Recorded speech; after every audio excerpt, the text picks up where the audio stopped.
Bakit biglang naging off limits at hindi na pwedeng i-trade si Kyrie Irving kahit kaliwat kanan ang bulong-bulungan na handa na siyang bitawan ng Dallas Mavericks? Noong mga nakaraang araw, umingay ang balita na ang punan tulad ng Detroit Pistons, Minnesota Timberwolves ay seryosong nagtatanong sa status ni Uncle Drew. Marami ang nag-aakalang ito na ang katapusan ng kanyang era sa Dallas dahil sa kanyang iniindang mabigat na injury. Pero nagulat ang buong NBA nang opisyal na maglabas ng pahayag ang Mavs na hindi ipagbibili si Kyrie Irving. Sa video na ito, hihimayin natin ang 4 na malaking dahilan kung bakit lasura ng Dallas ang lahat ng trade offers at kung paano ito konektado sa kinabukasan ng kanilang bagong superstar na si Cooper Flag. Saan nga ba nagmula ang balitang ito? Ayon sa pinagkakatiwalaang NBA insider na si Mark Stein sa kanyang pinakabagong ulat sa The Stein Line, formal nang sinabihan ng Dallas Mavericks ang mga interesadong team na wag nang mag-abala. Kinumpirma rin ito ng mga ulat mula sa ESPN at Bleach Report. Ayon sa mga source,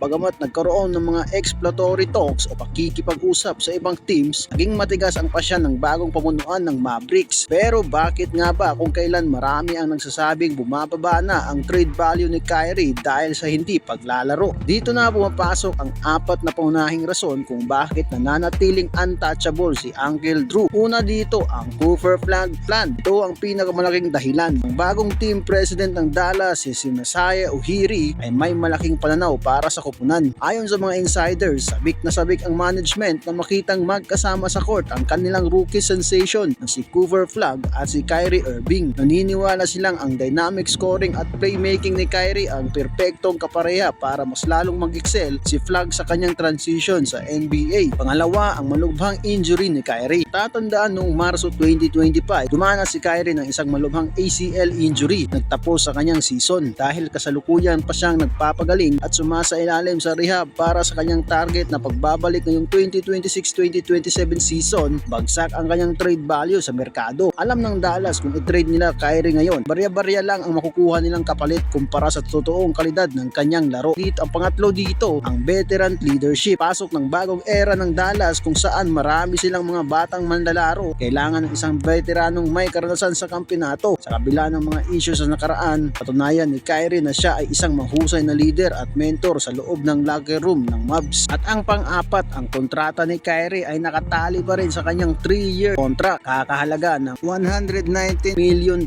extension contract. Swak ang timing ng kanyang kontrata sa timeline ng pagbuo ng bagong pwersa ng kupunan sa paligid ng kanilang mga batang players. Sa madaling salita, pinipili ng Dallas Mavericks ang presensya kaysa panic move. Sa halip na i-trade si Kyrie sa mababang halaga at kumuha ng mga pirasong hindi garantisadong babagay sa team, mas pinili nilang hintayin na maging 100% healthy si Uncle Drew. Isipin nyo na lang ang potential, isang fully recovered na Kyrie Irving na gumagabay, nagpapasa at nagbibigay ng espasyo sa isang Cooper Flag. Ito ang pangarap na senaryo na gustong makita ng Mavericks management pagsikat ng bagong season. I-trade sa mababang halaga o patatagin ang veteran leadership. Kung kayo ang GM ng Mavericks, ano ang gagawin nyo kay Kyrie Irving? Pag-usapan natin yan sa comment section. At kung nagustuhan mo ang video na ito, huwag kalimutang mag-like, follow at mag-subscribe para lagi kang updated sa bago nating mga upload. Peace out mga ka-Fast Break!